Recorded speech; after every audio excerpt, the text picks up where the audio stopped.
오늘 본문은 광야 시험을 마치신 예수님께서 갈릴리에 오셔서 때가 찼고 하나님의 나라가 가까웠으니 회개하라, 회개하고 복음을 믿으라고 선포하신 후에 이제 해변에서 시몬, 그러니까 베드로죠. 베드로와 형제 안드레, 야고보와 그 형제 또 요한을 이제 부르십니다. 나를 따라오라. 내가 너희를 사람 낚는 어부가 되게 하겠다. 그렇게 말씀하신 동일한 이제 말씀의 적용입니다. 다음 주에 이 내용에 대해서는 조금 더 자세히 보기로 하고요. 우선 짚어야 하는 것은 사람 낚는 어부라는 얘기에서 우리는 많은 경우 지위나 직책으로 이해하는 경우가 있습니다. 그러면 특정한 목사나 선교사처럼 어떤 특별한 영역에 있는 사람에게만 한정을 하거든요. 그렇지 않습니다.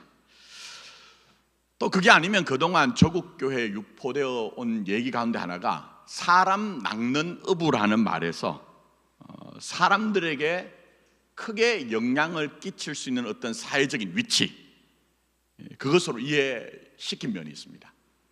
흔히 그것을 이제 고지론이라고 얘기합니다. 거짓진리입니다.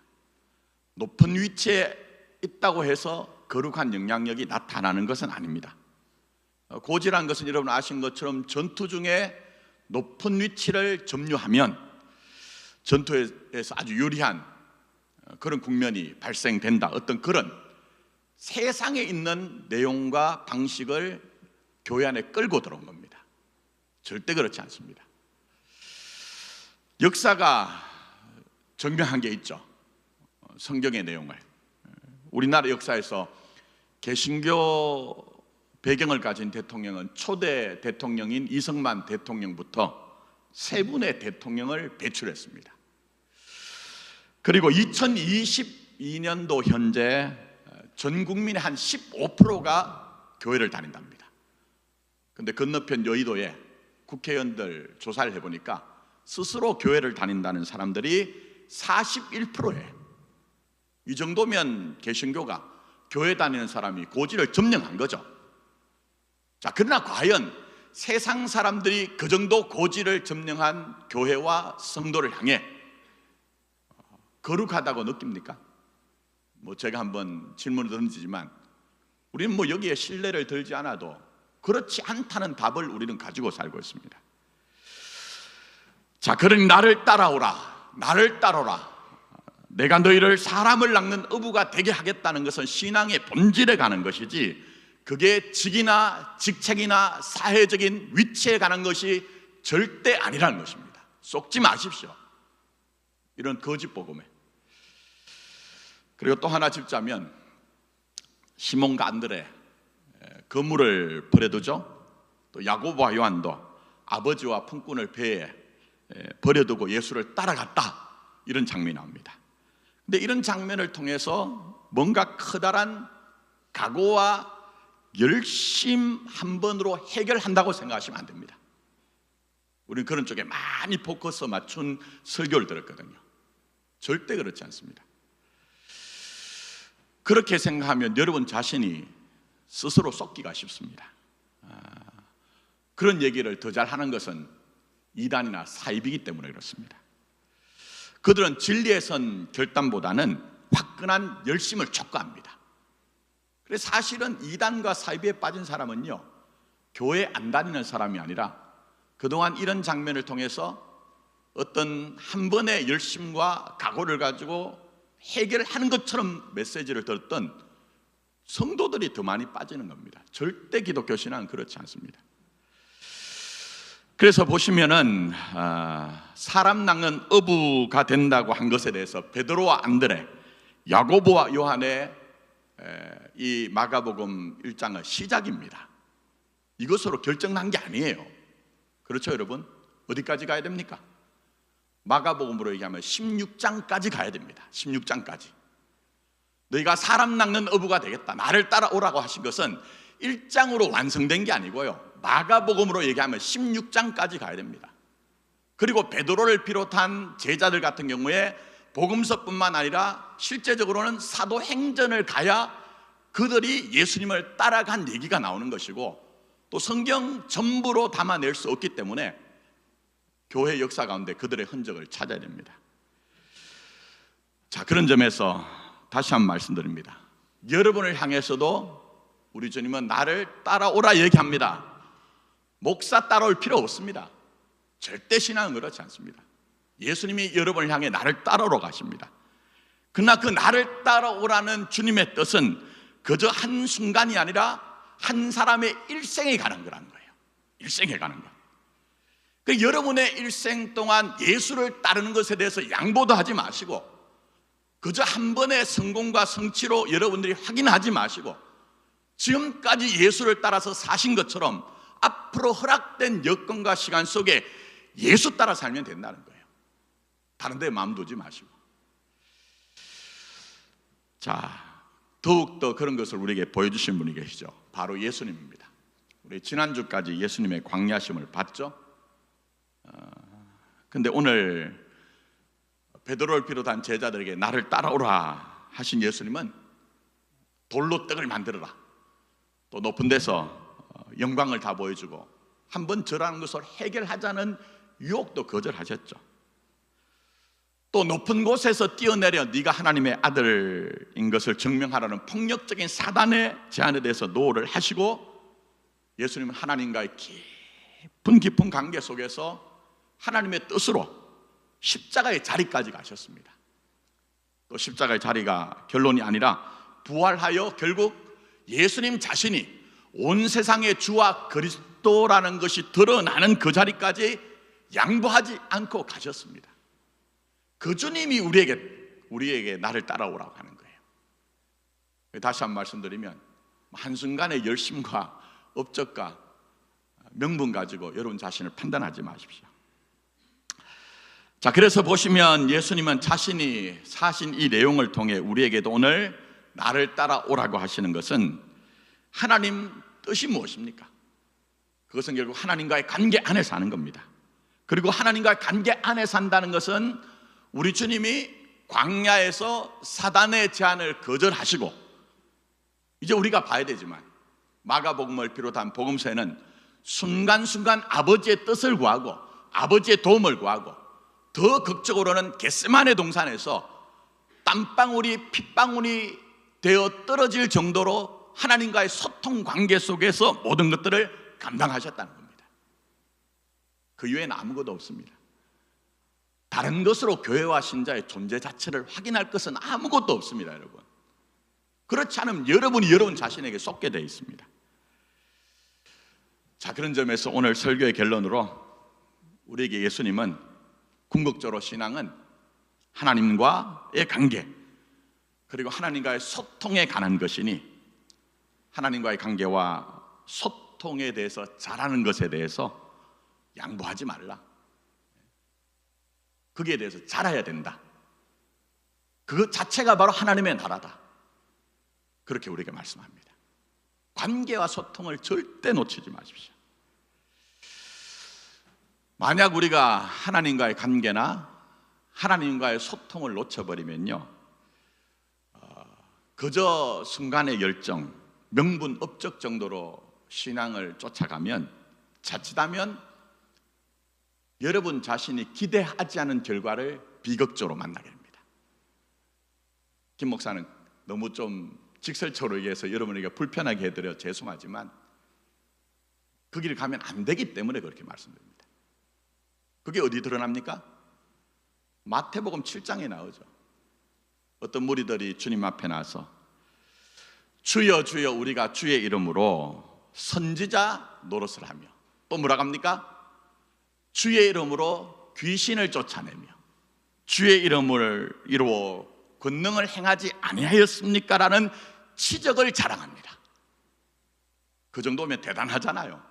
선지자, 귀신, 권능을 행했다는 거. 그러나 주님은 말씀합니다. 내가 너희를 도무지 알지 못하니 불법을 행한 자들아 내게서 떠나가라 얘기합니다. 몇 번 말씀드렸습니다. 여기서 불법이란 말은 아노미아란 말로 법이 없다, 법대로 하지 않았다는 겁니다. 그러나 이건 단순히 맞다 틀리다는 문제가 아니라 예수님과의 관계를 얘기하는 겁니다. 예수님과 관계가 있느냐? 정말 예수와 소통하며 한 일이냐 하는 것을 묻고 있다는 겁니다. 여기 어떤 함의가 있느냐? 마태가 기록한 마태복음은 예수님이 왕이라는 겁니다. 마태가 뭐라고요? 예수님이 왕이라는 겁니다. 당시에 로마 황제 가이사가 온 세상을 손아귀에 쥐고 호가호위하면서 명령을 내린 세상에서 마태가 얘기하는 것은 저 가이사가 우리의 왕이 아니라 예수가 왕이라는 거예요. 자, 그러면 이것은 가이사에 관한 문제일까요? 그게 아닙니다. 자신과 예수와의 관계를 진단하고 짚어보라는 거예요. 주의 이름으로 선지자 노릇하고 주의 이름으로 귀신을 쫓아내고 주의 이름으로 권능을 행한 것이 과연 왕이신 예수와의 관계 속에서 예수와의 소통 안에서 그 일을 행했느냐? 그렇지 않으면 아무리 대단한 선지자 노릇을 한 것, 귀신을 쫓아낸 것, 권능을 행한 것이 백약이 무효하다. 백약이 무효하다. 그 얘기를 하는 겁니다. 우리는 이런 현실을 오늘 종종 좋아하지 않습니까? 심장을 울리는 대단한 설교를 하고 때로는 기적까지 부리는 어떤 사람들이 결국 마지막에 드러나는 게 뭡니까? 전부 그렇게 한 것이 자기의 치부를 위해서 하고 있다는 그 엄청난 현실을 통해 마태복음 7장에 나오는 이 영적 현실은 오늘도 여전히 재현되고 반복되고 있다는 것을 우리에게 말씀하는 거예요. 나 반대로 얘기하면요, 성경 구절을 인용하지 않을게요. 여러분 자신이 세상적으로는 정말 티끌만큼 작은 인생이라 할지라도 예수님과의 관계 안에서 고민하면서 예수님께 소통하며 그렇게 사는 인생이라고 하면 세상은 뭐라고 해도, 사람들은 뭐라고 해도 그게 진복이다, 진짜 복이다. 너 사는 자체가 하나님의 나라다. 그렇게 우리에게 하나님 말씀인 성경이 우리에게 보정을 하고 얘기를 하는 겁니다. 어느 길 가시겠습니까? 여러분, 이 예배에 참여하신 여러분, 일주일 동안 그 피곤한 몸을 안고 하나님께 예배드리고자 하는 그 열심과 각오, 하나님 향한 사랑을 가지고 이 자리에 나오셨는데, 우리는 지금까지 어느 길을 달려왔고 앞으로 어느 길을 선택하며 갈 것이냐 하는 것을 하나님은 우리에게 말씀을 통해 질문을 던지고 계시는 것입니다. 그런 점에서 신앙의 전부는 하나님과의 관계입니다. 하나님과 소통하는 것에 대해서 자라가야 됩니다. 이건 베드로나 안드레, 야고보와 요한을 봐도 그렇죠. 오늘 본문 하나만 보면 대단한 결기를 가지고 모든 것들을 다 해결한 것처럼 보여집니다. 그러나 사실은 아무것도 해결한 게 없습니다. 그렇지 않습니까? 잘 생각해 보십시오. 그 결정적인 증거가 뭡니까? 예수님께서 대제사장과 서기관들에게 잡혀서 이제 십자가를 앞두고 있을 때에 그들은 어떤 일을 벌였습니까? 아신 것처럼 누가 예수님의 좌편과 우편에 설 것인가를 가지고 싸움박질을 했어요. 오늘날 교회처럼, 오늘날 우리처럼. 예수님의 십자가를 앞두고 누가 주님의 좌편과 우편에 설 것인가? 제가 한번 설명드렸죠. 그게 역사적 배경이 있다고. 예수님 당시로부터 100여 년을 올라가면 헬라 제국에 점령당했던 그 유대 나라에 대해서 유다 마카비라는 가문이 일어나서 말도 안 되는 전력을 가지고 하나님의 은혜로 이겼습니다. 그걸 기념한 것이 수전절이라고 말씀드렸습니다. 근데 제자들은 지금 그것을 생각하는 거예요. 100여 년 전에 유다 마카비가 마치 저 거대한 헬라 제국을 이기긴 것처럼 예수님이 예루살렘에 올라가기만 하면, 우리를 그렇게 착취하고 있는 로마 제국을 쓰러뜨리면 유다 마카비가 그랬던 것처럼 논공행상을 할 것인데, 그때의 주님의 우편과 좌편에 누가 설 것인가를 가지고 그들은 그 정도 수준에서 신앙을, 하나님의 나라를 생각한 것입니다. 그렇다면 여기서 짚어야 되는 게 있죠. 무슨 얘기입니까? 사단의 속성이라는 거예요. 이런 얘기를 잘 하지 않으니 여러분이 이해가 안 되시죠? 사단이 광야 시험에서 예수님을 상대할 때 했던 것이 뭡니까? 예수님을 자신에게 묶어놓는 겁니다. 잘 생각해 보십시오. 예수님을 자신에게 묶어놓는 겁니다. 돌로 떡을 만들어라. 높은 데 올라가서 한 번만 절하면 내가 모든 영광 줄게 라고 하는 유혹이나, 네 성경 말씀대로 높은 데서 떨어지면 죽지 않을 것이다, 다치지 않을 것이다, 그래서 하나님의 아들인 것을 증명해보라는 폭력적인 방법이나, 결국 하나님의 뜻을 이루지 않고 이 사단은 예수님이 자기 자신에게 매이게 하는 것 모든 수단과 방법을 다 사용합니다. 근데 결국 이 베드로를 비롯한 제자들의 모습이 뭡니까? 나를 위한 예수 되주세요. 똑같은 거잖아요. 자기에게 매인 예수, 내가 원하는 예수 벗어나지 못하고 있다는 겁니다. 그러나 결정적인 차이가 있습니다. 사단은 주님 오시는 날까지 절대 변하지 않습니다. 자기를 위한 예수에 메어놓는 것을 절대 변경하지 않고 바꿀 생각이 없습니다. 그 결정적인 것이 뭡니까? 하나님의 뜻을 끊기 위해서라도 예수님을 십자가에 못 박아 죽이는 것입니다. 예수님의 제자는 어떻습니까? 바뀌죠. 변화됩니다. 심지어는 십자가를 통해서도 예수님은 그들을 가르치세요. 긴 설명 드리지 않아도 알죠? 그래서 여러분 잘 생각해 보시면, 제가 구원받은 사람, 구원받지 못한 사람 죄는 나눌 수 없습니다. 그러나 자기 안에는 내가 하나님의 자녀인가 하는 것들에 대한 빙거가, 증거가, 열매가 나타나야 돼요. 그게 뭡니까? 실패를 통해서라도 하나님과의 관계를 놓치지 않는 것, 실수를 통해서라도 하나님과 소통하는 것에 대해서 배워가는 것, 그게 바로 구원의 증거라는 겁니다. 여러분 자신이 하나님의 나라의 백성으로 살고 있는 빙거라는 것입니다. 이런 부분을 조국교회나 목사들이 가르치지 않아서, 목사부터 시작해서 오늘날 교인들은 방자해졌습니다. 사단이 그런 것처럼, 십자가와 부활을 경험하기 전에 제자들이 그런 것처럼 예수를 나를 위한 예수로 묶어 노력한 겁니다. 바꾸십시오. 그런 부분이 있다면 한순간 바뀌지 않아도 됩니다. 제가 말씀드렸잖아요. 나를 따라오라고 해서 베드로를 비롯한 제자가 한 번에 해결한 건 아니거든요.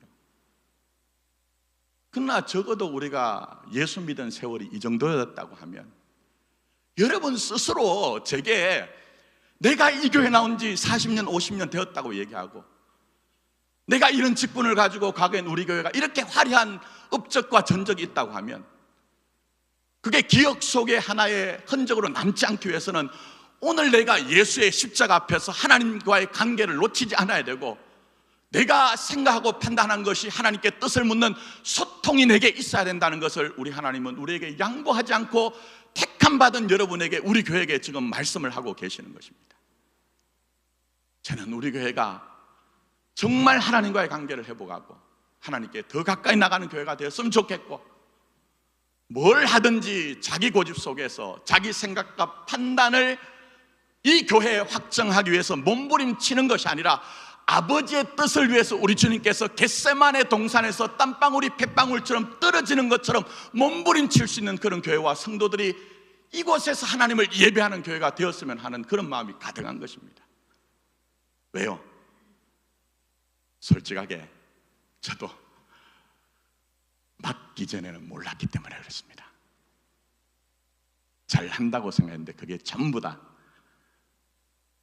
베드로를 비롯한 제자들처럼 당신은 나를 위한 예수가 되어야 된다고 고집했던 것이 이 목사의 인생이었다는 것을 알기 때문에 그렇습니다. 자, 그런 점에서 진정한 신앙이 뭡니까? 진정한 신앙이 뭡니까? 궁극적으로 관계와 소통해 가는 겁니다. 그러니 여러분, 이게 간단한 얘기 같지만 여러분의 복된 얘기입니다. 아주 복된 얘기입니다. 왜 그렇습니까? 순간의 열정으로 여러분 자신을 보면요, 우리 조국교회 교인들이 가진 신화와 같은 얘기가 있습니다. 매일 기도할 때마다 요한계시록에 나오는 얘기가 그 얘기도 아닌데 첫사랑을 회복하게 해달래요. 여러분, 첫사랑이 뭡니까? 잘 한번 생각해 보세요. 내 몸을 불살라도 나 자신이 없어져도 된다는 감동이 있었던, 눈물이 있었던 그 시기 아닙니까? 돌아올 수 없습니다. 감정적인 차원으로 여러분 인생과 신앙을 판단하라는 그런 얘기가 첫사랑에 관한 얘기가 아닙니다. 근데 예전처럼 불타는 열정이 없을 때 우리는 우리 자신이 뭔가 문제가 있는 것처럼 생각합니다. 그런 시험 들지 않아도 됩니다. 그때는 그때고 지금은 지금이기 때문에 지금 진실하시면 됩니다. 누구에게요? 하나님에게. 지금 진실하시면 돼요. 들어가서 업적과 명분으로 여러분을 판단하면 때로는 화려하지 않은 현실 때문에 여러분들 실망하시죠. 절대 신앙은 그렇지 않습니다, 여러분. 어떤 분들이 그런 얘기를 해요. 우리 교회가 옛날에는 900명까지 20년, 30년 전에는 그랬는데 쪼그라들었다. 한국교회 다 그렇습니다. 앞으로 더 그럴지도 모릅니다. 교회로 보면 900명 넘는 그 교인이 거기에 속한 교인들의 신앙의 질이 정말 하나님께 향했다는 것을 보증하는 것은 절대 아닙니다. 성경은 숫자로 승부하는 것이 아니기 때문에 그렇습니다. 제가 좀 격하게 말씀드릴까요? 만약 우리 교회가 1000명 가까이 나갔던 교회가 정말 하나님의 나라에 부합했다고 하면 하나님은 그것을 유지시키거나 더 크게 하셨을 겁니다. 그렇죠? 목사의 실력이 아닙니다. 그러나 우리는 그런 현실을 담아낼 만한 복음의 본질을 잃어버렸기 때문에 하나님이 흔드신 거예요. 기분 나쁘시더라도 이해하고 들으십시오. 저는 설교할 때 오늘이 마지막이다, 하나님이 나를 불러가셔도 하나님 앞에서 부끄럼 없다는 그런 것들을 지향하면서 설교하기로 했기 때문에 그렇습니다. 그러니 업적과 명분이 여러분의 것이 아닙니다. 다시 한 번 말씀드립니다. 그때는 그때고 지금 하나님과 관계 놓치지 마십시오. 하나님과 소통하셔야 됩니다. 완전하자는 얘기가 아닙니다. 낮은 자리, 실패 자리에서조차도 하나님, 은혜 없이는 한순간도 설 수가 없으니 뜻을 구합니다. 소통하시라는 거예요. 그 이외엔 아무것도 없습니다. 자, 목소리를 좀 높였는데 조금 풀어드리기 위해서 관계와 소통이 절대적이라는 것을 이해시켜드리기 위해서 제 얘기를 말씀드린 이해를 하고 들으십시오. 저는 제 친구들보다 결혼 늦게 했다는 얘기를 몇 번 했습니다. 이유가 있습니다. 실망 때문입니다. 자세한 내용을 제가 알리는 것이 설교의 목적은 아니고 두 가지 실망이었습니다. 하나는 교회에 대한 실망, 엄청났습니다. 제 20대 중반에 교육전도사를 하던 저희 모교에서. 두 번째는 인간 자체에 대한 엄청난 절망이 있었습니다. 그 절망과 실망 때문에 저는 과연 목사만이 하나님의 뜻인가 하는 의문과 회의를 떨칠 수가 없었습니다. 그렇다고 해서 오늘날 교인들이 교회를 떠날 수 없죠? 그것처럼 저도 교회를 떠난 적은 없습니다. 심지어 사역은 그대로 하고 있었고 주변의 사람들에게 괜찮은 사역자라는 얘기를 듣고 있었습니다. 그러나 내적인 방황과 고민과 갈등은 해결할 길이 없었습니다.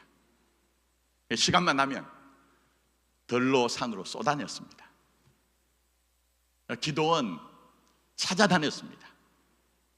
심지어는 순전히 제 느낌이죠.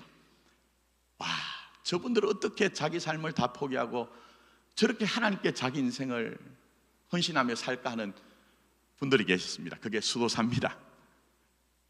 수돈도 엄청 찾아다녔습니다. 그리고 저도 한때는 제 친구가 지금 성공의 신부인데 같이 베네딕토 수도회에 들어가려고 엄청 그때 열심히 그랬습니다. 그러다 우여곡절을 거쳐 목사 안수를 받았거든요. 근데 제 후배 목사가 목사는 결혼하지 않으면 사역을, 목회를 하지 못한다 하면서 반강제로 자기 교회 자매를 소개했습니다. 그 사람이 저희 아내입니다. 긴 시간 교제하지 않고 결혼했습니다. 그런데 여기 결혼 생활 해보신 분들 다 아시지만 결혼식 자체는 시작입니다. 시작. 그렇죠? 이 말에는 여러 가지 의미가 담겨져 있는 얘기인데요. 물론 오해가 없어야 되는 것은 저희 아내가 문제가 있었다 이런 얘기가 아닙니다. 오히려 자기 가족, 자기 아내를 칭찬하면 팔불출이잖아요. 그래서 뭐 그런 얘기는 하지 못합니다만 저희 애들이 아직도 여전히 의문을 제기하는 것이 엄마는 왜 아빠하고 결혼했어? 이거예요. 상당히 좋은 사람입니다. 그러나 결혼하고요, 제 마음속에 늘 솟아올라오는 생각은 내가 왜 괜히 결혼을 해서, 이런 마음을 지울 수가 없었습니다. 왜냐하면 맞는 것이 하나도 없었습니다. 뭐 살아보고 결혼한 건 아니잖아요. 맞는 게 하나도 없었습니다. 저는 독립적인 사람이 아니고 고립적인 사람입니다, 기질상. 그런데다가 제가 다 말씀드리지 않았지만 그렇게 들나귀처럼 막 쫓아다니고 방황했던 세월이 있었기 때문에 진짜 누군가 함께 산다는 것 자체가 제게는 굉장히 불편을 지나서 절망 자체였습니다. 절망 자체. 맞는 게 하나도 없는 게요, 잠자는 것조차도 안 맞는 거예요.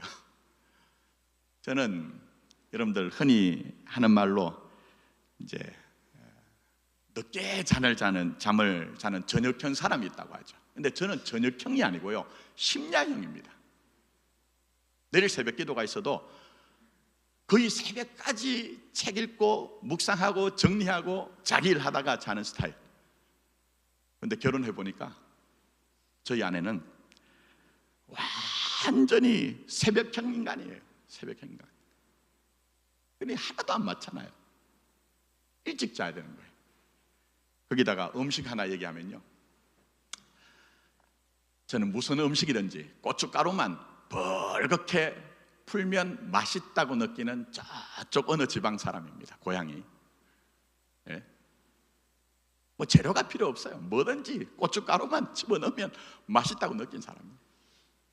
근데 저희 아내는 서울 토백이거든요.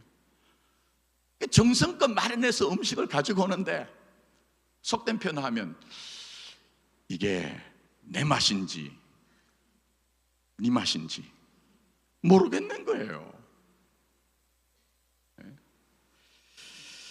또 저는요, 뭔가 하나 갈등이 있으면요, 직면하기보다는 동굴 속에 들어갑니다. 몇 달도 괜찮습니다. 1년도 괜찮습니다. 수년도 괜찮습니다. 심지어는 제 마음에는요, 죽을 때까지 그렇게 살아도 전 아무 문제가 없다고 느낄 정도입니다. 그러니 저희 아내가 얼마나 속이 썩었겠습니까? 몰랐어요 저는. 근데 이제 보이는 게 있습니다. 자, 그게 뭐냐면 내가 나와 다른 세계인 내 아내를, 내 가족을 나 같은 세계의 사람이 되어야 된다고 제가 그동안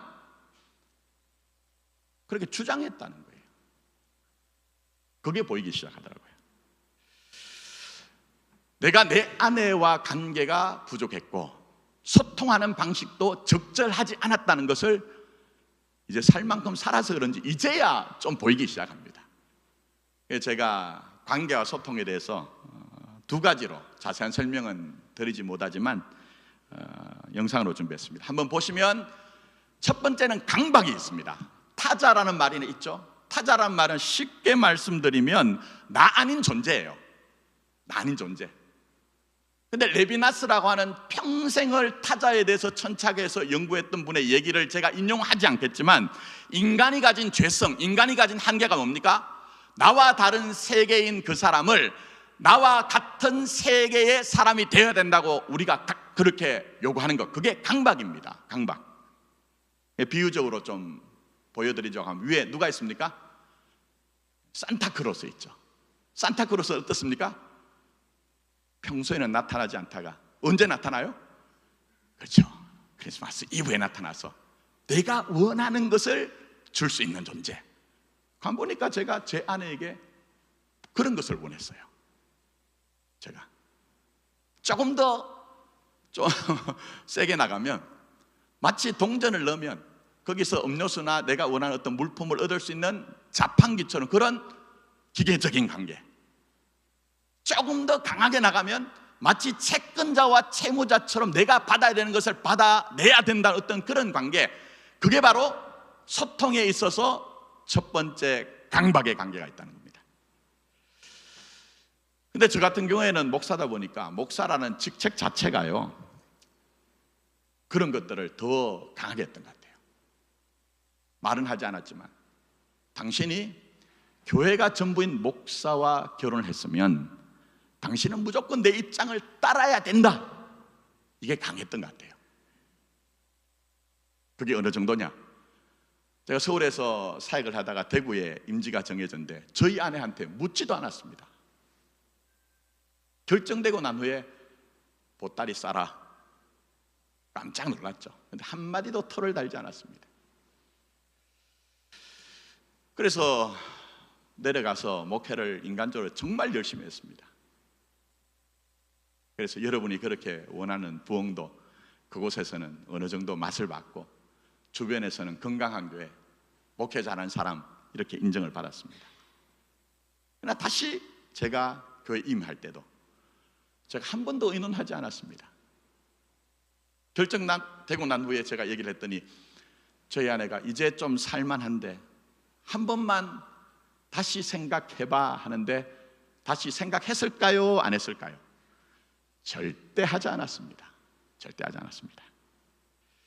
자, 그러나 제가 그런 저 자신을 결정적으로 깨닫게 된, 참 내가 못난 사람이라는 것을 알게 된 기회가 있습니다. 그건 제가 말씀드린 부분이 있기 때문에 자세히 말씀드리지 않지만, 저희 큰아이가 마음의 고통으로 무너지면서 절규를 하면서 왜 아빠는 우리 가족에게 한 번도 물어보지 않고 대구에서 올라왔느냐.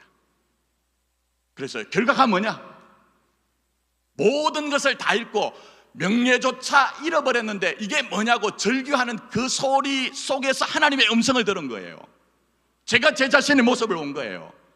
제가 제 아내나 제 가족에게 한 번도 관계와 관계를, 정말 세계와 세계를 만나는 것이 아니라 다른 세계를 가지고 있는 아내와 가족들에게 나 같은 그런 세계를 가져야 된다고 강박한 거예요. 근데 제가 왜 이 말씀 드립니까? 하나님은 여러분에 대해서 그렇지 않다는 거예요. 지금까지 조국교회가 가르친 신앙은 전부 다 강박 아닙니까? 더 길게 말씀드리지 않지만, 하나님은 아들을 여러분에게 주신 그 사랑의 높이와 깊이와 넓이 안에서 넉넉하게 여러분을 대우하십니다. 있는 그대로를 여러분을 사랑하세요. 물론 그렇다고 해서 그 자리에 주저앉으라는 것이 아니라 기다려서라도 내가 원하는 그 깊이까지 데리고 가겠다는 것이 하나님의 사랑입니다. 근데 우리는 제가 제 아내나 저 가족들을 대할 때 그렇게 대한 것처럼 하나님을 강박적으로 대하거든요. 한번 잘 깊이 생각해 보십시오. 이건 또 여러분에게 적용하기에는 시간도 부족하고 그럴 또 능력도 안 되지만, 제가 제 가족들에게 내가 원하는 너가 되라는 것처럼 우리에게 그런 부분이 있다면 하나님은 지금 말씀하십니다. 여러분 말씀하세요. 얘야, 신앙은 그런 건 아니다. 내게 잘하라.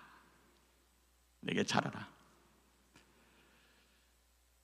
내 아들 예수를 자기에게 묶어 놓으려고 하는 사단의 제안을 거절하고 십자가 부활의 자리까지 간 것, 그 예수처럼 너희가 나를 따라오라고 하던 그 베드로를 비롯한 제자들이 누가 좌우편에 설 것인가 하는 것을 가지고 싸움박질하는 그 수준이었지만, 죽고 다시 사신 예수를 만났을 때 그들의 인생 전체가 예수를 위해 사는 그런 인생이 되었던 것처럼, 그런 깊은 자리까지 한번 나가보자, 나와의 관계를 놓치지 말자, 나와 한번 의논하고 좀 교제하면서 풍성하게 한번 살아보자, 이렇게 오늘 여러분에게 주님은 말씀하시는 것입니다. 나를 따라오라, 나를 따라오라. 주님의 음성 들으십시오. 강박이 있다면 또 하나는 뭘까요? 저거리면 뭘까요? 여러분 잘 아시는 모차르트와 살리에르라는 사람의 그 사연을 가지고 그린 아마데우스라는 영화죠. 근데 그건 역사적 사실이 아니에요, 실제로는. 그러나 어쨌든 저 영화에서 보면 살리에르가 천재 신동이었던 모차르트에 대한 시기와 질투 때문에 하나님께 기도하죠. 저 사람 굉장히 좋은 신앙이었거든요. 뭐라고 기도합니까? 하나님, 나도 모차르트처럼 천재를 만들어 주시면 저 하나님께 제 인생 바치겠습니다. 영광을 돌리겠습니다. 이건 뭐죠? 흥정입니다. 힘이 있을 땐 강박하고, 내가 힘이 없으면 흥정하고 거래하는 것, 온전한 거 아닙니다. 인간관계도 그런 것처럼 하나님과의 관계는 절대 그런 것이 아닙니다. 제가 이렇게 말씀드릴 수 있는 것은 저 자신이 바로 그런 사람이었습니다. 저는 하나님과 심각하게 거래하고 흥정하던 사람이었습니다. 어떻게 해요? 어릴 때부터 목사 되는 것이 소원이었기 때문에 늘 기도 제목이 그 대단한 목사를 바라보면서, 하나님, 저도 저런 목사, 저런 목사처럼 큰 교회하고 대단한 목사가 된다면 저 다른 데 눈 돌리지 않고 정말 하나님의 영광을 위해서 쓸데없는 인생 살지 않고 정말 제대로 한번 살아보겠습니다, 이런 식으로 거룩의 이름으로 포장된 비전을 가지고, 꿈을 가지고 하나님 앞에 기도했던 사람입니다. 몰랐어요. 신앙인 줄 알았습니다. 근데 아니랍니다. 아니랍니다. 사무엘하 7장에 하나님이 다윗에게 약속하신 것이 뭡니까? 내가 너에게 사람 막대기가 인생 채찍으로 가르치겠다. 이건 성경 곳곳에 나오거든요. 그게 저의 얘기고 여러분의 얘기입니다. 그걸 인정하셔야 됩니다. 그래서 하나님이 우리를 가르치시죠. 그래서 저도 한꺼풀 벗었습니다. 물론 완벽하게 하나님의 뜻만 제게 있다는 얘기가 아닙니다. 저는 제 안에 드글드글 비전의 이름으로 끓고 있던 그 욕망을 신앙이라고 했는데 아니라는 것을 알게 하셔서, 여전히 부글부글 끓고 있는 욕망으로 제가 끌려갈 너무나 약한 존재이기 때문에 날마다 하나님, 저 좀 단속해 주세요, 제 발을 붙들어 매 주세요, 요 정도는 기도할 수 있는 목사가 되었다는 거예요. 요 정도는. 이 시간상 마무리합니다. 예수 믿는 게 뭡니까? 세상 사람들의 시간 이해는 과거, 현재, 미래로 시간을 보는 겁니다. 예수쟁이의 시간 이해는 뭐죠? 새벽에 얘기했습니다. 종말론적 시간 이해입니다. 마지막에서 오늘 보는 거예요. 마지막에서 나를 따라오라 하십니다. 아무리 우리 자신이 세상과 사람들이 주목하고 따라가고 박수와 한우를 보내도 하나님과의 관계와 그의 소통하심 아래서 살아가는 인생이 아니라면 쓸데없다, 아무것도 아니다, 그렇게 말씀하십니다. 그러나 여러분이 이것을 두려움으로 느끼지 마십시오. 내가 있는 그대로, 지금 여러분이 선 자리가 정말 여러분이 두 발 딛고 서는 것처럼 작고 작을지라도, 여러분이 손닿는 일들이 정말 남들에게 흔적으로 드러나지 않는다 해도 놓치지 않는 하나님과의 관계, 하나님의 뜻을 구하는 소통이 있다면 나는 내 아들이다, 딸이다, 마지막에는 정말 여러분들이 내 잔치에 들어와라, 그런 음성 들을 거예요. 그러니 비교하지도 마시고 쫄지도 마시고 여러분 자신이 하나님 관계 안에서 그의 뜻을 구하며 사십시오.